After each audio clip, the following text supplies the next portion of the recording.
العالمين والعاقبة للمتقين والصلاة والسلام على سيد الأنبياء والمرسلين خاتم النبيين محمد وعلى آله وصحبه أجمعين اما بعد۔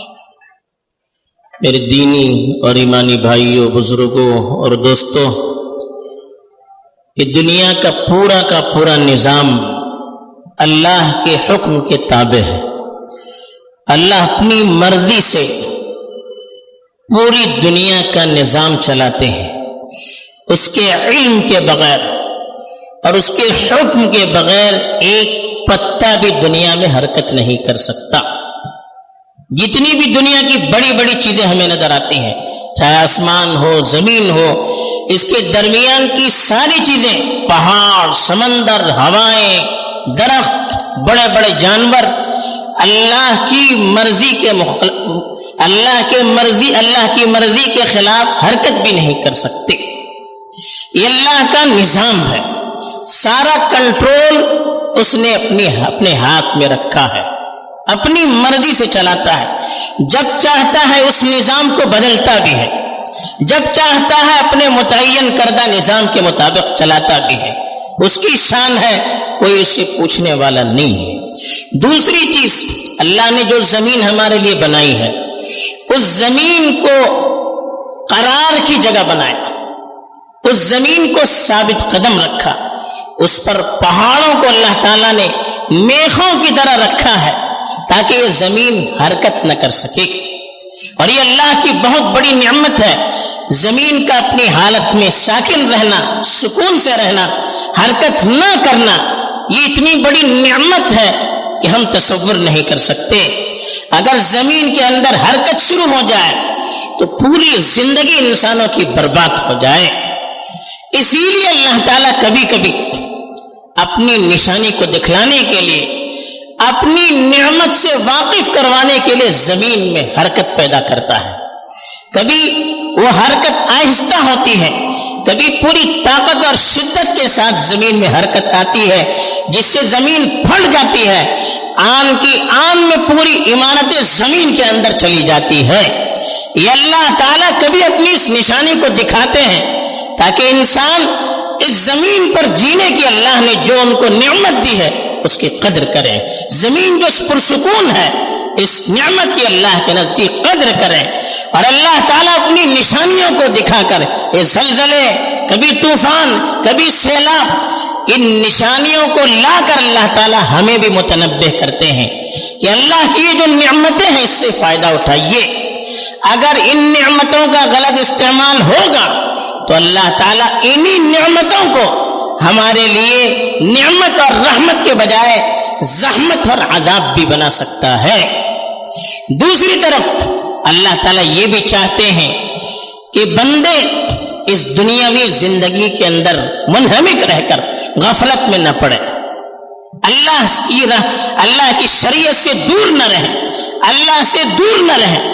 اسی لیے وقتاً فوقتاً وہ اپنے نظام کے اندر تبدیلی لا کر، مصیبتیں لا کر، آفتوں کو لا کر اپنے بندوں کو اپنے قریب کرنا چاہتے ہیں۔ یہ بھی یاد رکھنا چاہیے کہ اللہ تعالیٰ ماؤں سے زیادہ اپنے بندوں سے محبت کرتے ہیں۔ دنیا کی کوئی مخلوق ایسی نہیں ہے جن کو بندوں سے اتنی محبت ہو جتنا اللہ کو اپنے بندوں سے محبت ہے۔ اللہ تعالیٰ اپنے بندوں پر جتنا شفیق اور مہربان ہے، 70 مائیں بھی اتنی شفیق اور مہربان نہیں ہو سکتی۔ اللہ تعالیٰ اپنے فیصلوں کو لاتے ہی وہ بھی اس کی رحمت کی ایک نشانی ہوتی ہے تاکہ بندے اس کی طرف متوجہ ہو جائیں۔ وَنَبْلُوكُمْ بِالشَّرِّ وَالْخَيْرِ فِتْنَةً وَإِلَيْنَا تُرْجَعُونَ۔ اللہ تعالیٰ کبھی دے کر، کبھی لے کر، کبھی مصیبت سے، کبھی خوشحالی سے آزماتا ہے تاکہ بندے اس کی طرف رجوع کریں، تاکہ بندے اس کے سامنے گڑ گڑائیں، تاکہ بندے باز آ جائیں۔ اسی لیے کہا کہ غفلت جب زیادہ ہوگی، آخری دور میں جب قیامت قریب آئے گا، غفلت بڑھ جائے گی، دین سے دوری بڑھ جائے گی، دنیا میں لوگ حد سے زیادہ منہمک ہو جائیں گے، تو اللہ کی طرف سے ایسے زلزلے، ایسی مصیبتیں بار بار آئے گی۔ چنانچہ بخاری مسلم کی حدیث ہے کہ آخری جب وقت آئے گا لا تقوم الساعة، قیامت اس وقت تک نہیں آ سکتی حتی تقبض العلم، کہا کہ قیامت اس وقت تک نہیں آ سکتی جب تک کہ علم دنیا سے اٹھا نہ لیا جائے، اور کہا وتکثر الزلازل، زلزلوں کی کثرت ہو جائے گی، ہر جگہ زلزلے۔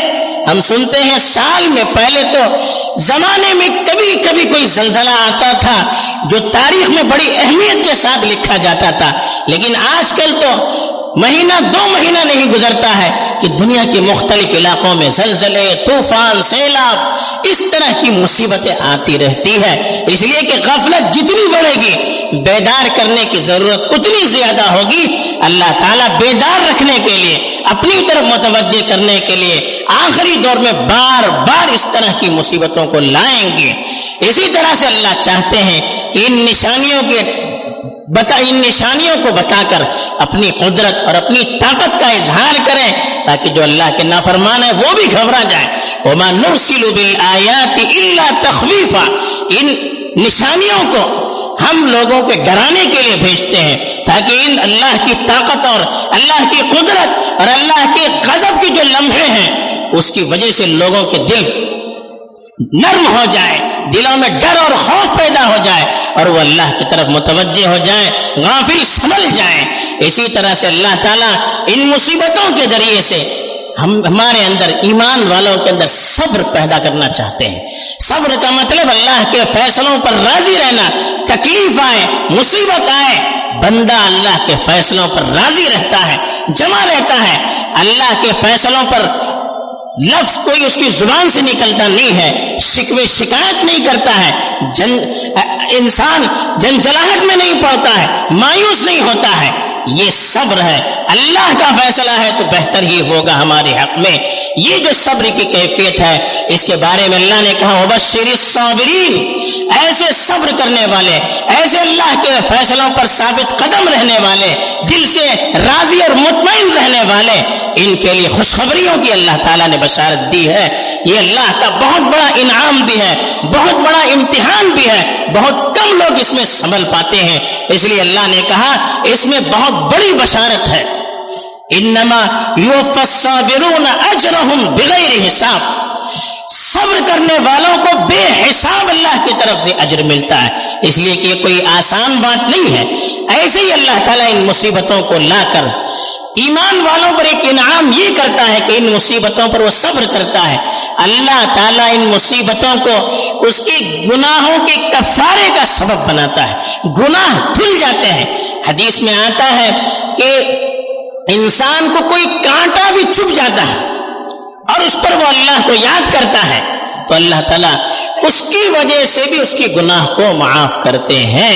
تو اتنی بڑی بڑی مصیبتیں آئیں گی تو اللہ تعالیٰ ایمان والوں کی مصیبتوں کو دور کرنے کے لیے، انہیں کے گناہوں کو دور کرنے کے لیے اس طرح کی مصیبتیں لاتے ہیں تاکہ ایمان والے اللہ کے فیصلے پر راضی رہیں۔ اللہ امتحان لے گا، امتحان کے بعد اللہ کی طرف سے فتوحات ہوگی۔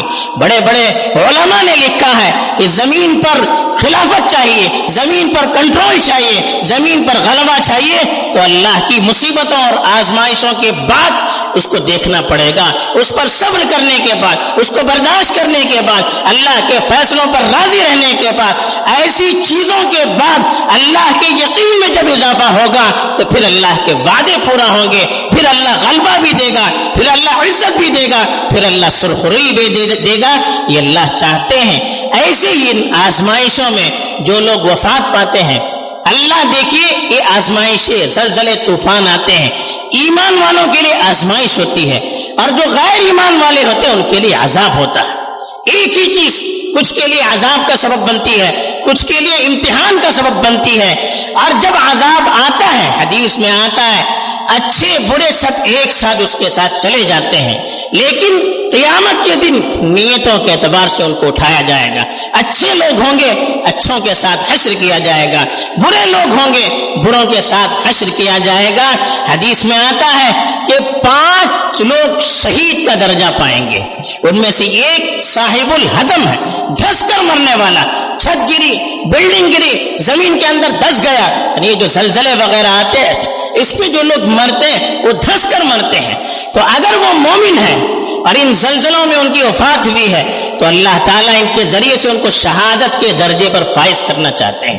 اس کے لیے بھی کبھی تکلیف دہ صورت میں ان کو آزمائش دیتے ہیں. جیسے کبھی بیمار ہوتا ہے اس کو انجیکشن لگایا جاتا ہے, اور زیادہ بیماری بڑھ جاتی ہے, صحت کے لیے اس کے آپریشن بھی کرائے جاتے ہیں, سینے کو چیرا جاتا ہے, سر کو پھاڑا جاتا ہے. کیوں؟ اس کی صحت کے لیے, اس کے علاج کے لیے. ایسے کبھی اللہ تعالیٰ بڑی آزمائشوں کے ذریعے سے بڑے مقام پر, شہادت کے مقام پر ان کو فائز کرنا چاہتے ہیں. اس لیے ان مصیبتوں میں جو مسلمان مبتلا ہوئے ہیں, اگر وہ اللہ کے دربار میں حاضر ہوئے تو ہم اللہ سے ان کے لیے امید کریں, دعا کریں کہ اللہ ان کو شہادت کے درجوں تک پہنچا دے, اور اپنی ہم اصلاح کریں, اللہ کی طرف رجوع کریں, اور ہم دنیاوی زندگی میں جو غفلت کے اندر پڑے ہوئے ہیں ان غفلتوں سے باز آنے کی کوشش کریں. دیکھیے آن کی آن میں اللہ دنیا کے نظام کو بدل سکتے ہیں. کس کو پتا تھا کہ جو رات میں سوئے ہوئے صبح میں ان کی لاشیں بھی نہیں مل سکے گی؟ کس کو پتا تھا؟ یہ کون جانتا تھا؟ لیکن اللہ تعالیٰ اپنی قدرت دکھا کر ہماری غفلت سے ہم کو بیدار کرنا چاہتے ہیں. ان موقعوں پر ہمیں دعا بھی کرنا چاہیے, اپنی حفاظت کے لیے کوشش بھی کرنی چاہیے, اچھے اعمال کی طرف رجوع بھی کرنا چاہیے, گناہوں سے توبہ بھی کرنا چاہیے. اور خاص طور پر جو ہمارے بھائی پریشان ہیں, جو چلے گئے, ان کے لیے مغفرت کی اور شہادت کی دعا کریں. جو بیچارے اب زخمی ہیں, بے گھر ہیں, بچے چھوٹے چھوٹے بچے یتیم ہو چکے ہیں, کوئی پرسان حال نہیں, کون مستقبل, کیسے مستقبل ہوگا اللہ ہی جانتے ہیں ان کا. ان کے لیے خاص طور پر اللہ سے دعا کریں, یا اللہ ان بچوں کی تو حفاظت کر, اچھے لوگ ان کے لیے مہیا فرما جو ان کی صحیح تربیت کر سکے. ورنہ آج کل عیسائی مشنریاں ایسے بچوں کو لے کر غلط تربیت گاہ میں لے جاتی ہیں, ان کے ایمان کا سودا کرتی ہے, ان کو خرید لیتی ہے اور پھر اپنے کاموں کے لیے انہیں استعمال کرتی ہے. ان بچوں کے لیے بھی خصوصی ہم دعا کریں, نوجوانوں کے لیے بھی دعا کریں, جو بیوہ ہوئی ہیں عورتیں ان کے لیے بھی دعا کریں, جو بے سہارا ہوئی ہیں عورتیں اور مرد ان کے لیے بھی, اور جو بیچارے معذور ہوئے ہیں ان کے لیے بھی دعا کریں. یہ ہمارا فرض ہے, اور جو تعاون ہم سے ہو سکتا ہے اس طرح کے تعاون کی ہم کوشش کریں. اللہ تعالی ہم سبوں کی حفاظت فرمائے, اور جو بیچارے پریشان ہیں اللہ تعالی پریشانی کو دور فرمائے. عالم اسلام کے لیے ایک بیداری کا اس کو سنگ میل ثابت کرے. آمین. وآخر دعوانا ان الحمد للہ.